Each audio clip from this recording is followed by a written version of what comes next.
water supply, an explosion, and the Lord Chief Justice. Part 1, water supply. In 1970, I took a job as a structural engineer with Binney and Partners at their office on Artillery Row, just off Victoria Street, which joins Westminster to Victoria Railway Station.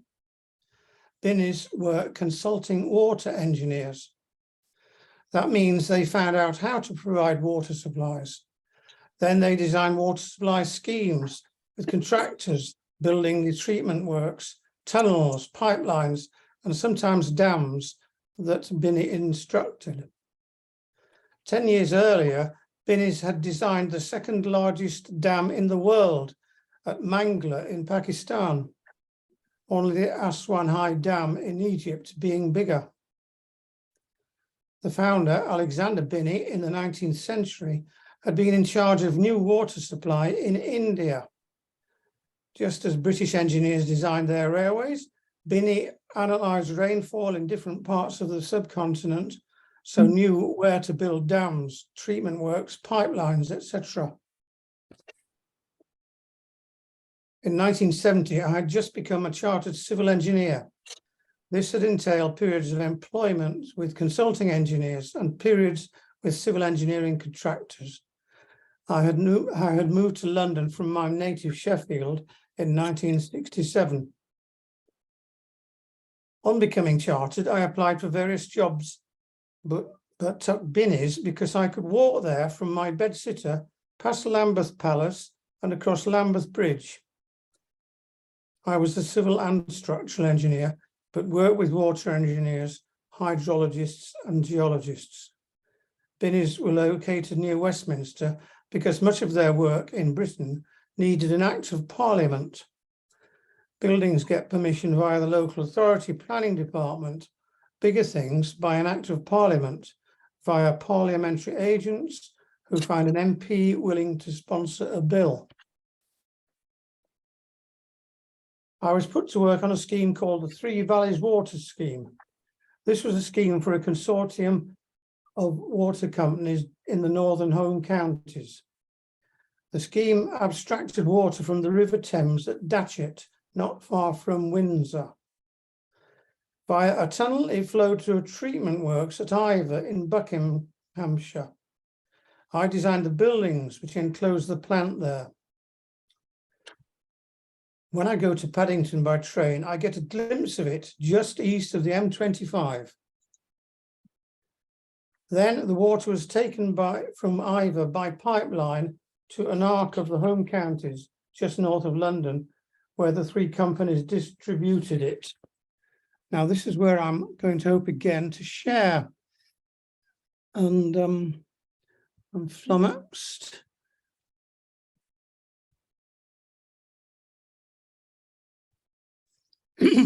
I've sent another email with 3 or 4 pictures. Okay. So what I've proposed to do is continue talking and hope they arrive. Yes. So what I was just going to show on maps was how the water was taken from the River Thames in West London, near Windsor, was taken up roughly in line with the M25 motorway to the north of London. It's relatively secondary, that. So I'll go on with my continuing part 1 of my talk. After 2 years, I felt moved to leave engineering and do Quaker or similar community work, so gave in my notice. The personnel department at Binney's did not want me to leave and tried to persuade me to stay with the firm by offering me a job in their Hong Kong office. But this was the last thing I wanted. After all, I had moved to London because it was music capital of the world. Pierre Boulez was often conductor of the BBC Symphony Orchestra, and after a day at work, I could go and hear his revelatory presentations of Schoenberg, Berg, and Webern, as well as premieres of his own work. And he was systematically going through the Mahler symphonies, many of which were 50 years after the composer's death, hardly known. I'm just going to make an adjustment on, I've only just got a shot of Patsy now, so I can't see everyone else at all. Oh, I can now. I'll continue. And Quaker-wise, I was influenced greatly by, on the one hand, the London School of Nonviolence, run by Satish Kumar, and also by George Lakey on an exchange scheme from Philadelphia yearly meeting.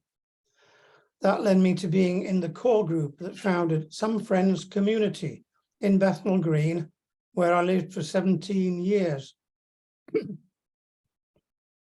I then spent over 2 years running an international work camp, which refurbished a community centre in Bethnal Green.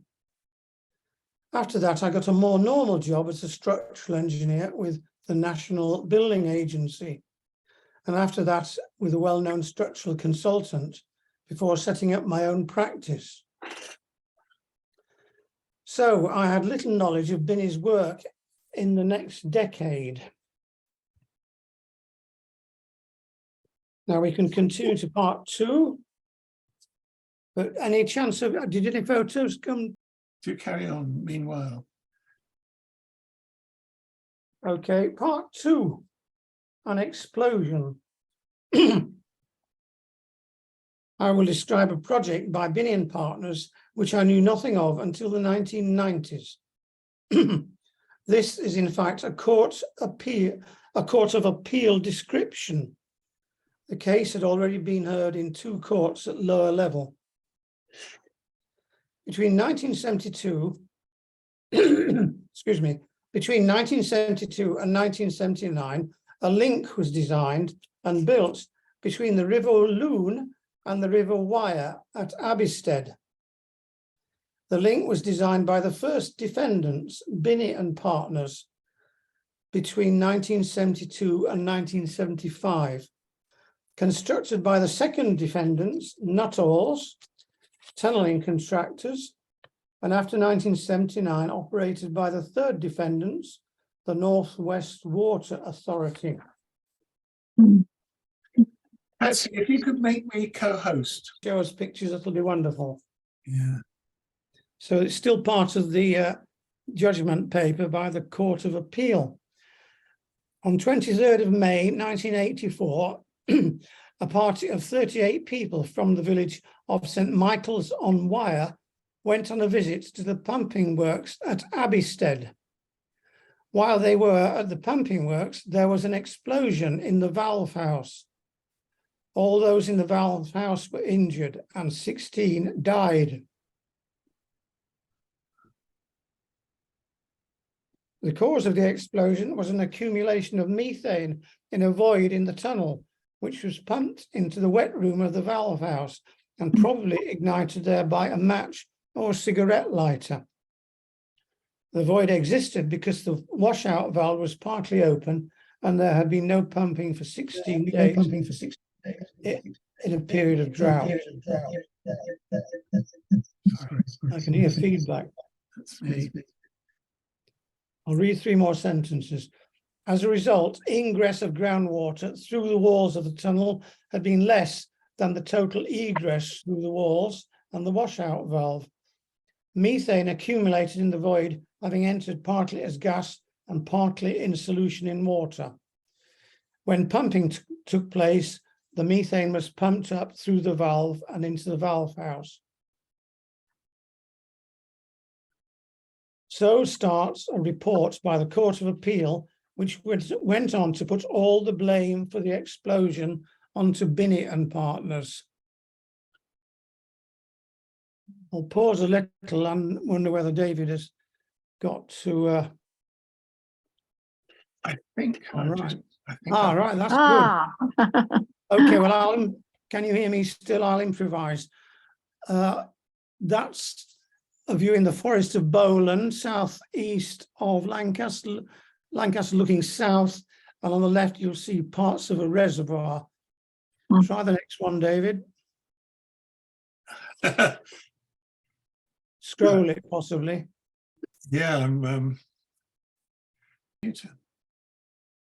There we go. Oh, well, okay. That is a dam. I'm not sure whether Binny's built that, but that is a dam on the River Wyre. So we're looking north, east there. You can see it's a rather beautiful curve. And we Try the have, next one, David. Now this is the valve house in which the explosion occurred. And you can see it's got a bund around it.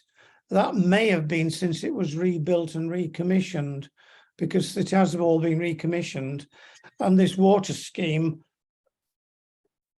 what it does, it takes water from a river with plentiful water, namely the River Lune, and this is abstracted about 6 miles east of Lancaster, and then it goes in a tunnel to the valve house here, and then in those bunches of trees, it spills into the River Wyre, and that goes west and towards into an estuary at Fleetwood.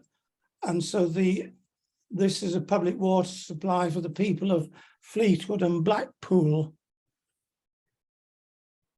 So try another picture. I mean, I sent a diagram, and that's I can't see a black and white diagram there, so it's just curious. okay, so did you? I only got 3. Pick the one I've got. The printed. Okay, well, I'll try to describe what you're looking at. In the bottom left corner is the start of Morecambe Bay.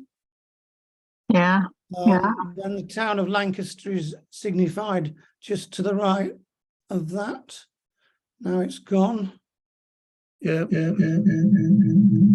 Okay. And then the River Lune goes on, and there's a church spire at the top left. And I think that's Kirby Lonsdale. Right.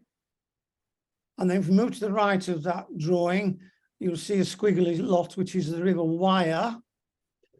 And if it was large enough, well, you can see a tunnel going across a pair of lines and a black blob, and that is where the outlet, where the valve house is, before the water that has been removed from the River Lune is put into the River Wyre.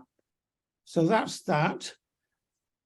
Now I shall just try to send 1 or 2 more pictures via David. If I'm quick enough. I'll read a little longer, and when you've got them, I'll talk about those.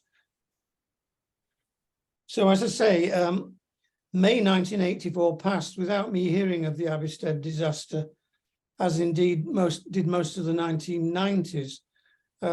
In my private life, there were complications and things, and this sort of thing didn't get into newspapers other than the professional ones. And I was just setting up my own company, so I was working long hours on other things. So it was with consternation that I came across a report and read about the Abbeystead disaster. Eventually, I got the papers.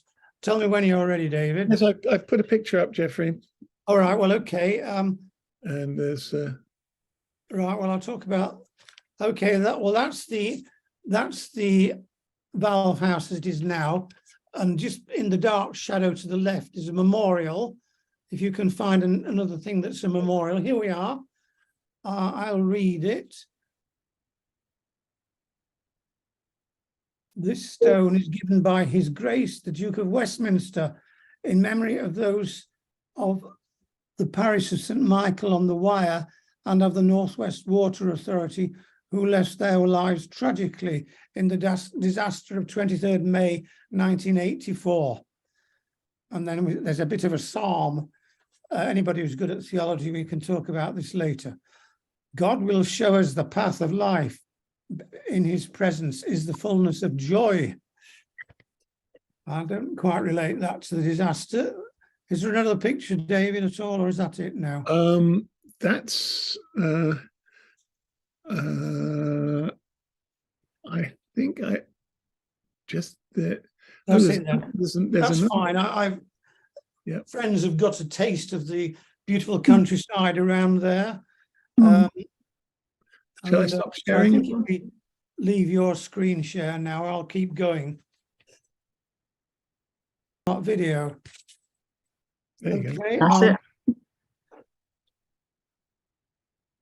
I'll do a bit of overlap. So that was the start of report by the Court of Appeal, which went on to put all the blame for the explosion onto Binney and Partners. Previously, the Queen's Bench had agreed with the County Court that Binney's and Nuttall's, the tunnelling engineer, the tunnel contractor, and the Water Authority shared the blame in some proportion or other. So in due course, I got hold of the final judgment, and I read that it was that Mr. T.C. Hammond, who was a partner at Binney and in whose division I had worked, was thought to have that he should have foreseen a circumstance which led to the explosion. I started to realise its designers were people I had worked with on the Three Valleys scheme, and that indeed I might well have been still been one of them if my new fervour as a Quaker had not taken me on something like a gap year, or in fact a gap 3 years. En route for a holiday in the Lake District in the 2000s decade, I chose a route across northern England, passing Pendle Hill, famous in Quaker history, and across the forest of Bowland, an offshoot of the Pennines with few trees. So I got to Abbeystead and found it to be a hamlet with a few but well-built stone houses. I could see the valley of the Wyre. I saw a memorial plaque to those who had died. That's what I've just shown you. 10 years later, I went again. I asked an older man driving a Land Rover delivering to a school, where was the memorial plaque? He could not tell me. But when I asked if he knew of the disaster, he said, "You bet he did." He remembered a score of ambulances arriving and queuing on the narrow lane. He said the locals thought it would not have happened if Lord Sefton, the landowner, had not objected to a chimney. What he called a chimney. The pandemic meant I could do little, but a year ago, I went back to Abbeystead. I explored a concrete road to the west, which descended to near a reservoir. I asked a man working in a timber yard if he remembered the disaster. He did. He remembered a queue of journalists outside the ordinary telephone box in the area, filing their reports to Fleet Street. In response to my interest, he said the valve house was west of the reservoir. So I went to look and found it, and that picture shows it. And I found the plaque on a rock adjacent to it, the one we just read. Mm. The valve house, I think certainly rebuilt, still functions, and I found the associated outfall into the River Wyre south of it and west of the reservoir. Part 3, the Lord Chief Justice. Early this year, I was in touch with the library at the Institution of Civil Engineers on Great George Street near Westminster, and the librarian was surprisingly well informed. She offered to send me information, the main item being the report from the Court of Appeal, and what I have quoted from and shown. This is some 152 pages, so possibly approaching 100,000 words. It starts by reporting the case in the Queen's Bench Division, which seems to have been by way of review and improving on the case held in the County Court at Lancaster. Justice Rose starts poetically. In the heart of the Duchy of Lancaster, between the rivers Lune and Wyre, there is a man-made link. By means of the Lune intake and pumping station, the Quernmore pipeline and the Wyresdale tunnel, water can be drawn from the Lune and taken 12 kilometres southeast to the Wyre at Abbeystead. By the way, Wyre is W-Y-R-E. That's the name of that river. This transfer link was designed between 1972 and 1975 by the first defendants, Binney and Partners, who are consulting engineers of international repute. The tunnel was built between 1976 and 1979 by the second defendants, Nuttall's, who were very well-known tunnelling contractors. Since late 1979, the link has been operated by the third defendants, the North West Water Authority, for whom it was built and of whose undertaking it forms part. A few miles to the southwest in the village of St Michael's on Wyre, concern developed that the link was causing flooding. In consequence, on the 23rd of May 1984, a party of 38 people from that village visited the works to inspect them. They were shown round by several of the third defendant's employees. They all entered the valve house at Abbystead, most at about 7 o'clock in the evening, and the others shortly afterwards.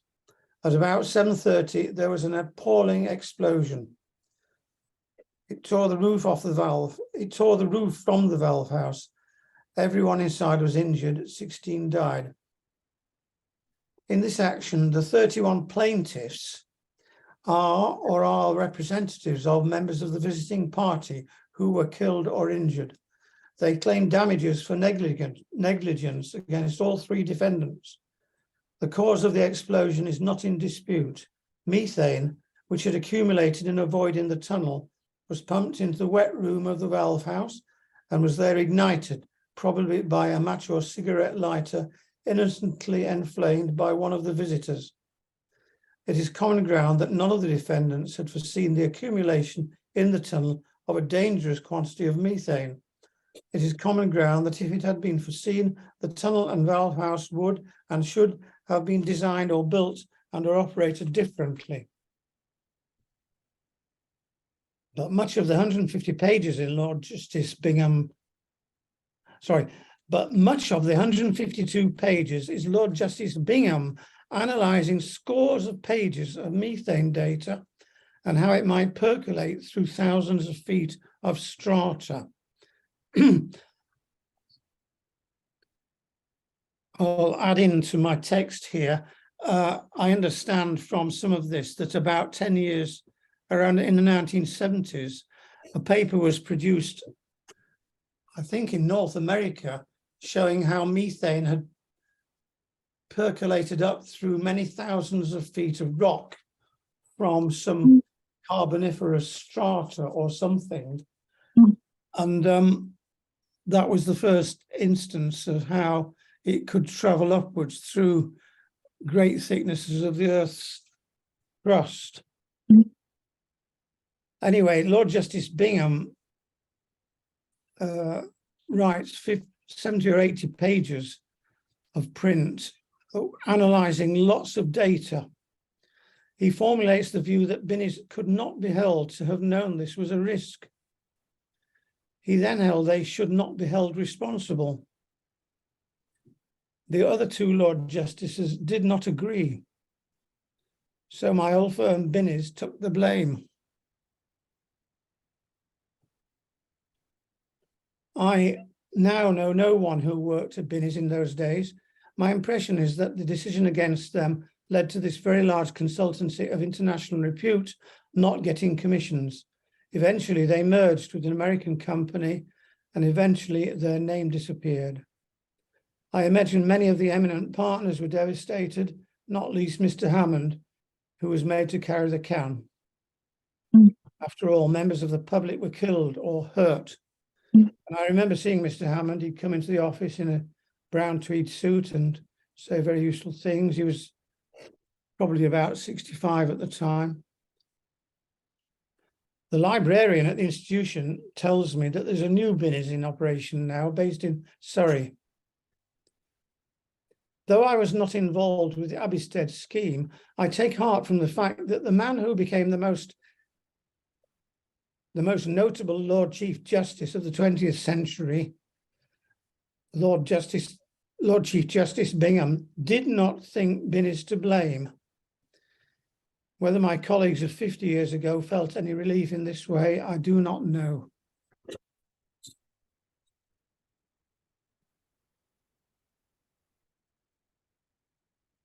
Thank you very much, Jeffrey. I found that very interesting, actually. Oh, can you hear me all right?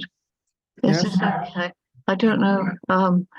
What do we not normally the person who now opens the discussion is not very well. So would anyone like to ask Jeffrey a question about the presentation he's just given?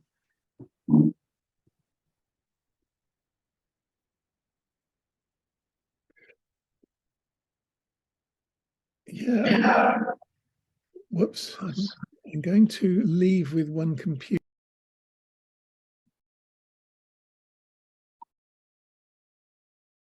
Can't hear you, David.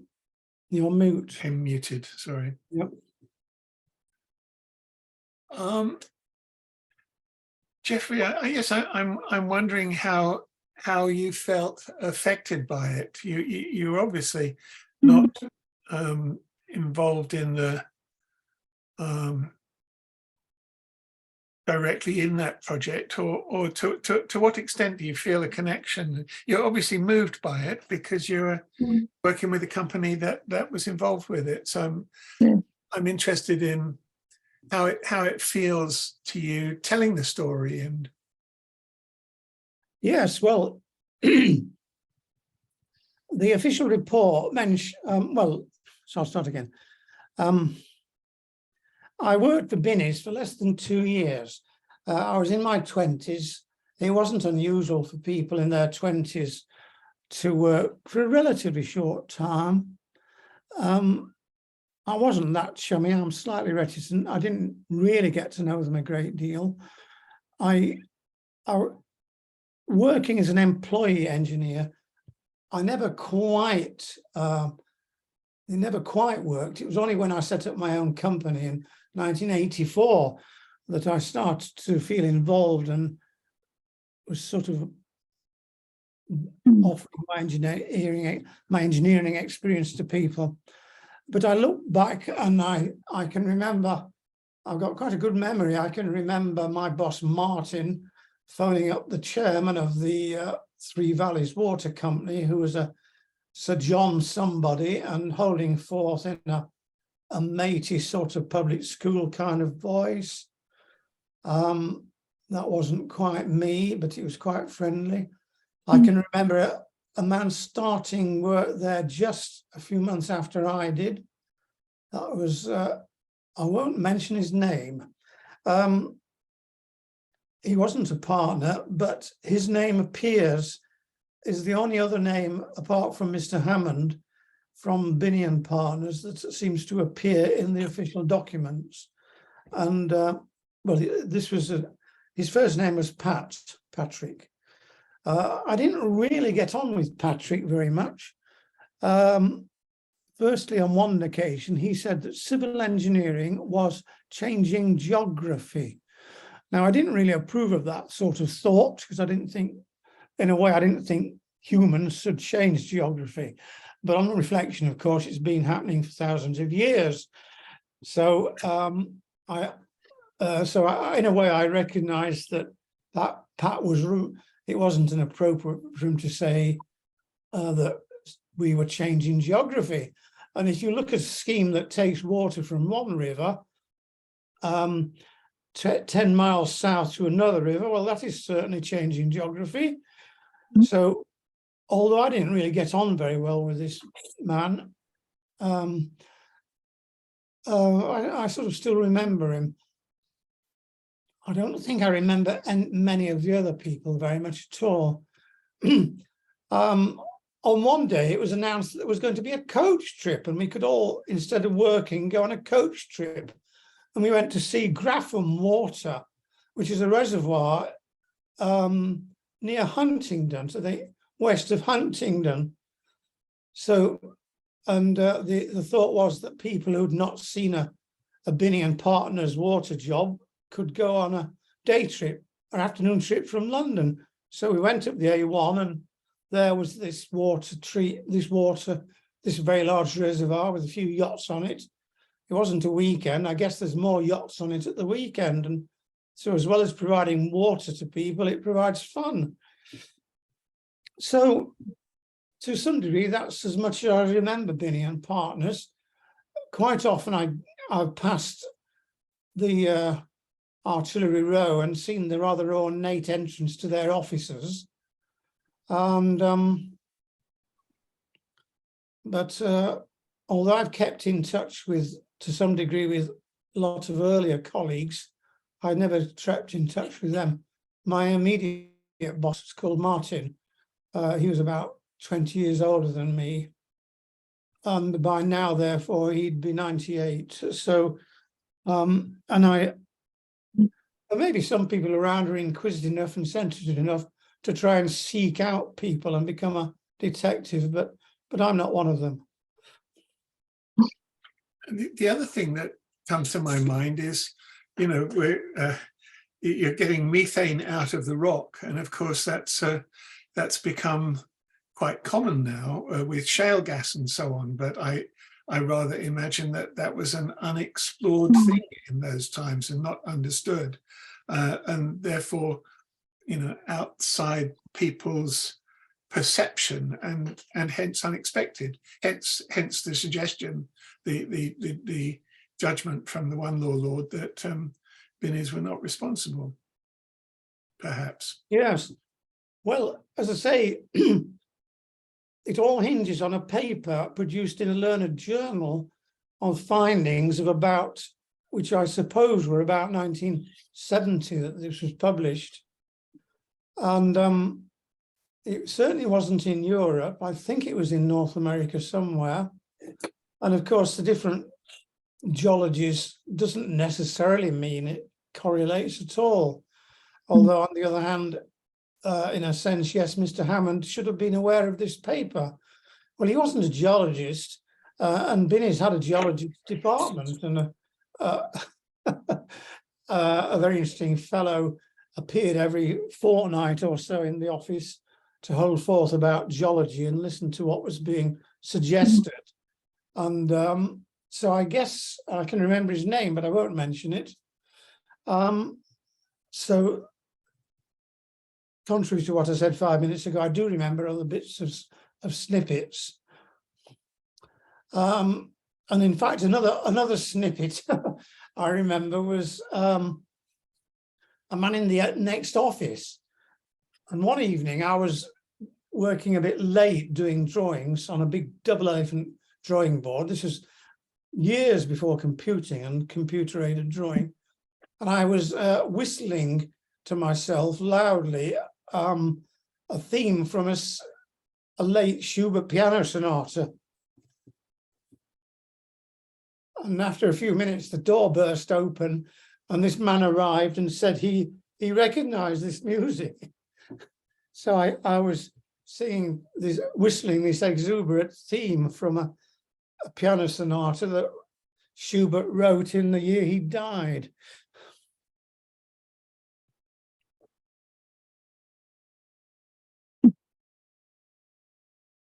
This man went off to become very senior at the River Dee Water Authority after that.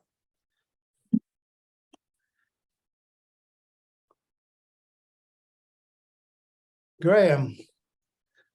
What was done to prevent a repeat of the accident? In other words, prevent methane getting into this valve station? Well, that's a very good question, and I'm afraid I can't know the answer because by that stage I was no longer a water engineer. By the sound of it, well, they can have meters. They can measure the presence of methane, I think, in a confined space.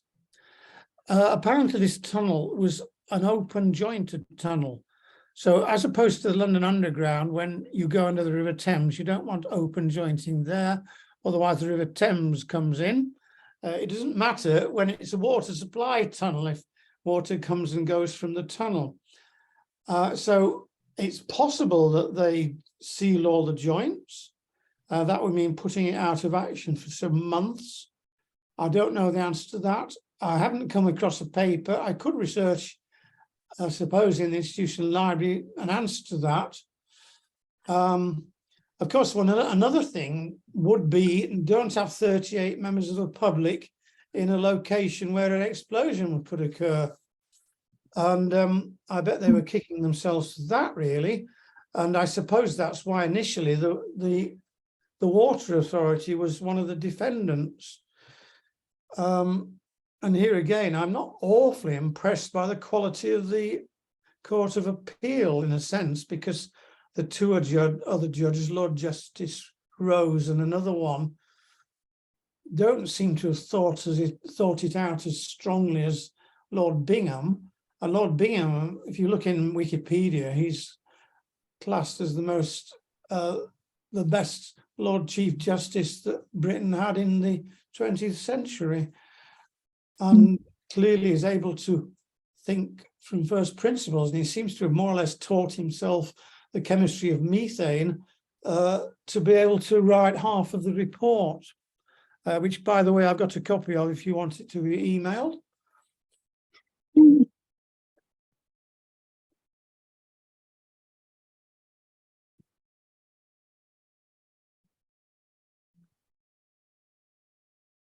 I can't see everybody's face, so do people know how to do that clever thing with a hand appearing if they wanted to ask anything? What was it? Which one? Sorry. Or just shout. Yeah, just shout. Okay. I just wanted to say, Jeffrey, I mean, you know, I couldn't follow some of that because I just don't have that kind of brain. But I really appreciate the effort you went to show us the photographs. And I thought that one of the dam was beautiful. And, you know, I was thinking how wonderful and how nice that looks for something that's so essential and functional. And I wondered if when things are being designed, do folk like yourselves have that sort of thing in mind of how to make it blend with the landscape and, you know, not to be an eyesore and stuff like that? Well, indeed, they do think of what the appearance of a dam will look like. And in Victorian times, dams were built, and they quite often wanted to give them a sort of medieval appearance with castle turrets on them and things. And in North Derbyshire, for example, the Derwent Reservoir has got turrets on it. When you were little, you might have seen a film called The Dam Busters, and they practiced their bouncing bombs on that reservoir.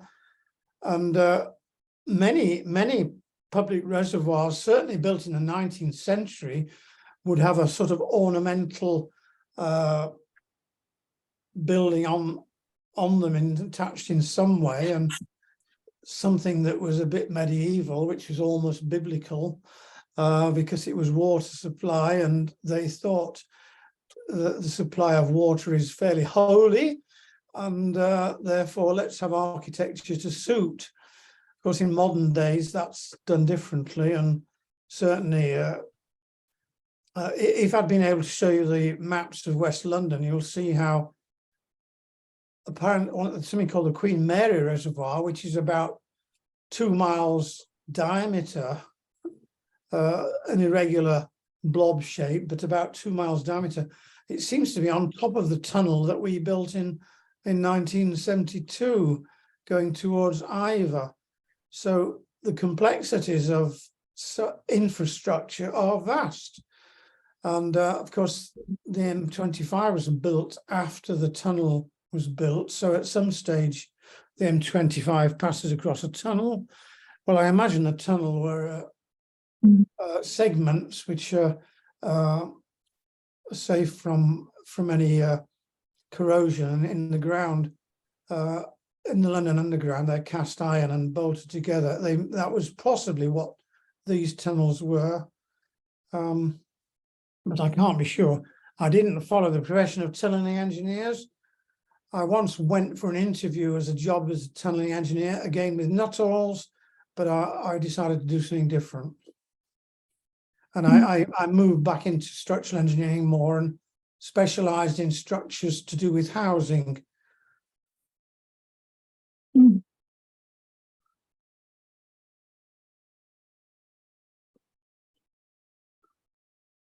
I'm looking again, and I still don't get what I expect as an opportunity to share screens. There's lots of things called Find Unknown and My iPhone.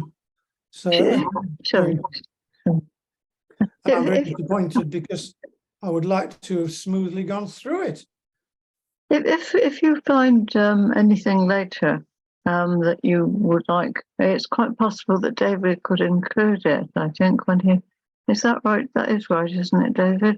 It's not so easy to add things to a video. I have to. I've never added pictures into a video. I might be able to do it. I might not. It's all a learning process. Yeah, these things. Yeah, well, as I say, I feel quite disappointed that it can't be an ensemble. I don't know why it didn't work. Reminds me of Zooms on Sunday mornings, about once every 4 times. There's some snag. Yes, yeah. Yeah. I mean, I was going to suggest that another time, perhaps, you know, we ought to meet beforehand and try and run it through. But it doesn't follow that it would work, because, as you say, it can work perfectly 3 times out of 4, and then certainly it doesn't. I'm still getting the pictures downloading to my main computer that I'm using now. I've got some of them, but not all of them. So it's, you know, I apologize for my technology not being a good enough backup. We have seen all the pictures, though. They're all in there somewhere. And what I could do, the one thing that I could do, is make a little PDF with all the pictures in it and put a link in that. I'm saying this now so that people who are watching the video, if you look at the comments under the video, then I will commit to putting all these pictures in a PDF document, and you'll be able to click on that link in the comments under the YouTube video and see the pictures. Oh, I think that'll be great. Thank you. That's about as good as it gets. If I try and splice them into the video itself, it's you might split a task. Thank you for your silent comment, Hattie. I'm sure it was encouragement, right? Any more questions?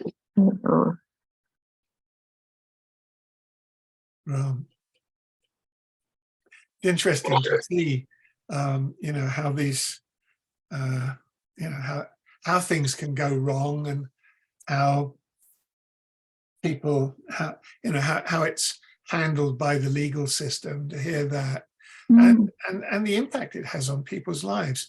Do you know what kind of compensation the people who were blown up got, Jeffrey? Well, as I understand it, there probably had been an inquest a lot earlier, and I'm not sure what the verdicts were. But I think when it goes into the courts, it's really to decide which insurance company makes the payments. Okay. So in a sense, it was Binny's indemnity insurance that had to make payments. To what extent these were, I do not know. But in my chat with, I chatted to 2 people at the site in the last few years, and I gather he knew one of these people who was injured but not killed. But some of the injuries were quite horrific. And he described how this concrete roof had been thrown across the valley. So it was a mega-sized explosion.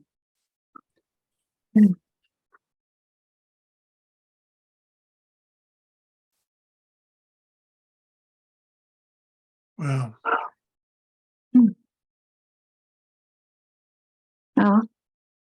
Yeah, we some of us have got to go, unfortunately. I enjoyed that very much, and I felt I learned a good deal. And I'm sorry I couldn't help more with the pictorial glitches, but you'll have to remember it's a learning process for most of us, I think.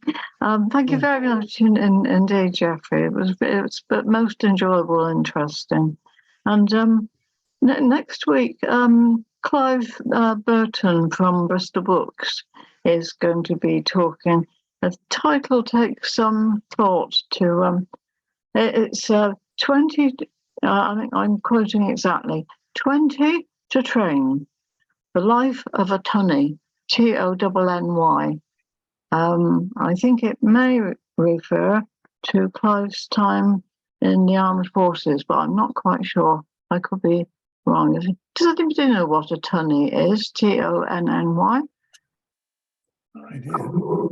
No. We're going to find out next week, aren't we? Yeah. Yes. Okay. All right. So hopefully see you next week. Thank you. Bye-bye. Cheers, everyone. Okay, bye. Thank you, Jeffrey. Yeah, it's really great.